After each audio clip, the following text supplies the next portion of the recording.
طويل، موسم متعب، موسم كنت حاضر به باهدافك الحاسمه، حسبت هواي مباريات مثلا مباراه الصوفيه، مباراه الفلوجه، مباراه النصر. اليوم الهدف الحاسم والاهم اللي هو ودى نادي الفهد الى دور الدرجه الاولى. كابتن شو تقول كابتن؟ الحمد لله، هذا بجهود وبتكاتف الفريق والكادر التدريبي والإدارة والجمهور له دور كبير بدعمنا رغم الإخفاقات اللي حصلت ويانا، لكن الحمد لله قدرنا نعوض. واليوم الحمد لله قدرنا نتأهل من أرض الكوت إلى الدوري الممتاز بعد تسميته بالدوري الممتاز.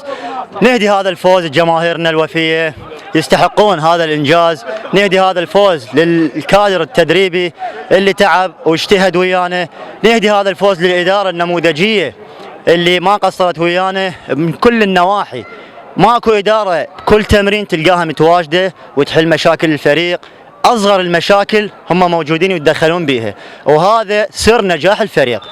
أقول للجمهور وعدناكم ووفينا، وهذا قطفنا ثمار الوعد، وإن شاء الله يا ربي ننتظركم بالدور الممتاز إن شاء الله. شكرا كابتن سراي.